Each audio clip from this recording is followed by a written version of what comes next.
What's up, everyone? This is Patrick King Most for All Day Play FM.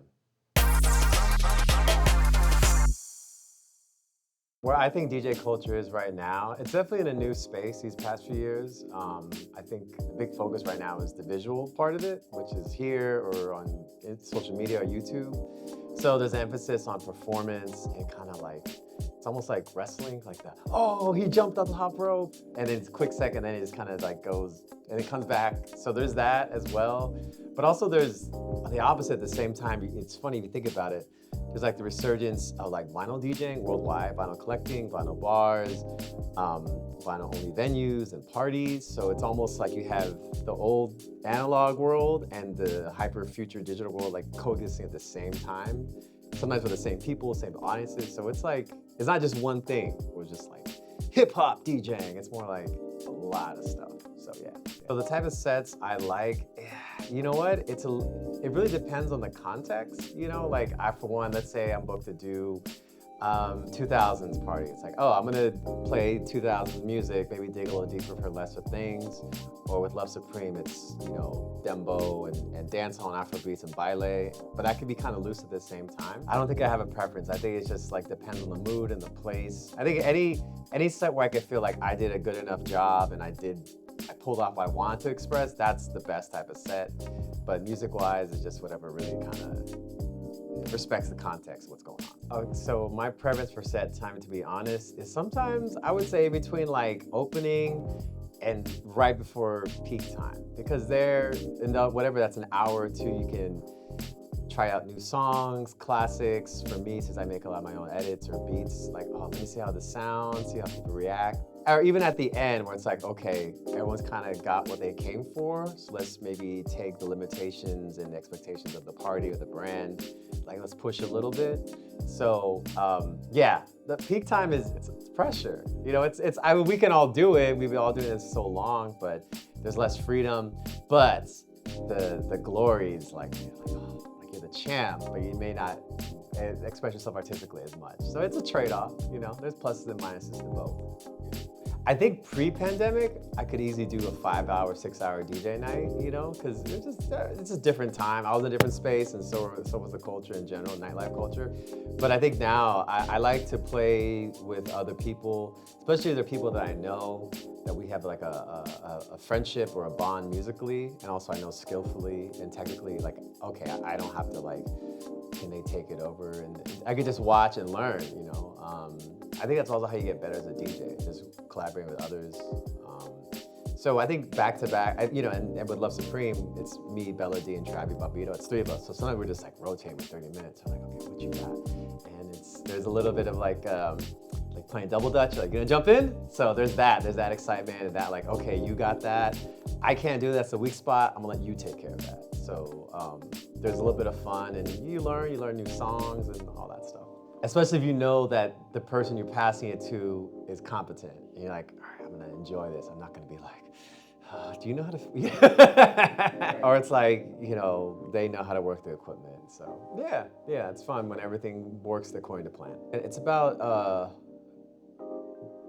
like delivering in terms of like, okay, I'm gonna, maybe not today, but other times like I'll practice a set, I'll have something very dialed in, or I'm gonna spend a lot of time looking for new music or thinking about what's gonna work. So I think that's more, it's discipline based. I think that's what I was trying to say. If you were asking what is DJing to me, in terms of like a DJ in the public, it's very disciplined. It's like, okay, you have your music together, you have everything tagged, you know what you're gonna play, you're gonna like have very, as best possible, very specific and technical blends.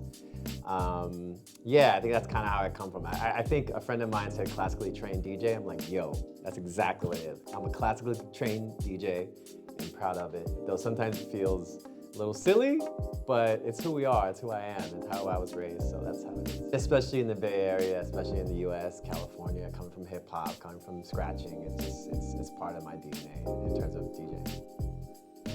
You know what's funny, as someone that has made a little bit of a name for himself as putting out redirections and putting stuff on vinyl, I think 50-50 is all right, you know? Yeah, I think it might be circling back to the discipline thing. It's like you want to find heat that is actually someone's song.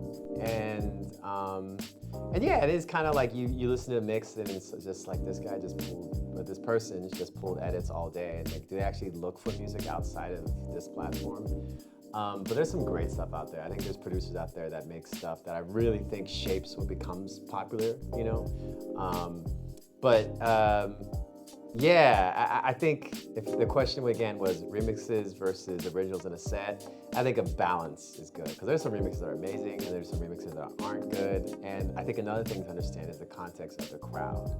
We were just talking about a certain venue here in Oakland, and remixes do not go off. They're like, just play the song, dude. And I feel the same way too. Just play the track. It's all good. We don't have to hear all this shit.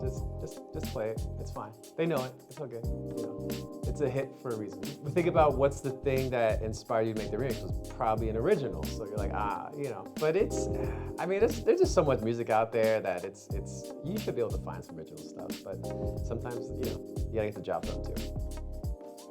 I'm gonna play a bunch of remixes, so yeah. In terms of people that inspired me to start DJing, I mean, just from the beginning, my older brother was a DJ, and his older friends, and then finding people like Shortcut and DJ Quest, and then the Beat Junkies for sure, and also just getting into like hip hop super young and learning about DJs in LA and New York. There's that sound, but I think just being into like DJ culture and a lot of genres of music, like learning about Larry Levan and then Masters at Work, and then like of what's happening now with like global bass and people in the UK. Like I'm always finding new stuff to get excited about, and also still finding like there's a lot of like DJs or subcultures that I didn't know about. That at the time I was like, this sounds kind of corny. Now I'm like, yo, this is great.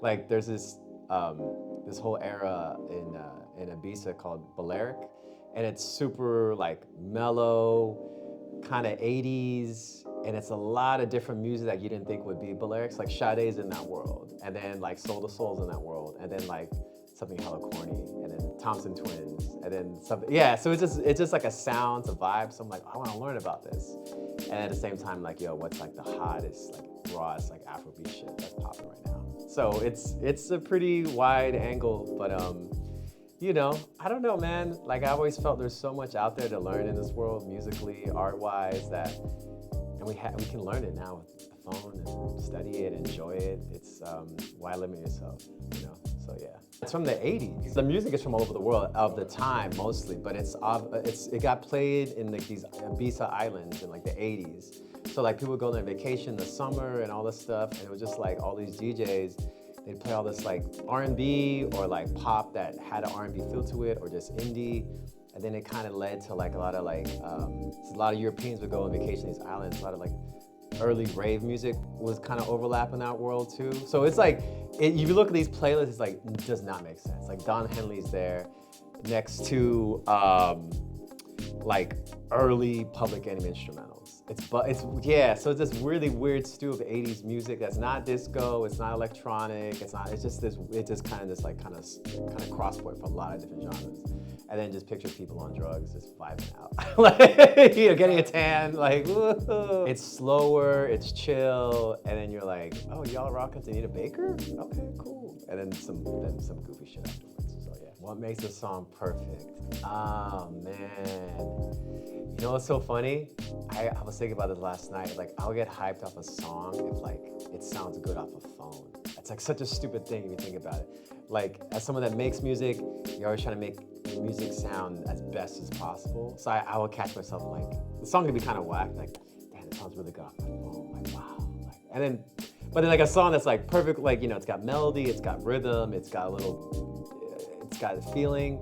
I'll enjoy that too. But yeah, I need to focus just more on the song itself as opposed to like, oh, that snare. Like no one's walking around like, Stevie Wonder, best snares ever.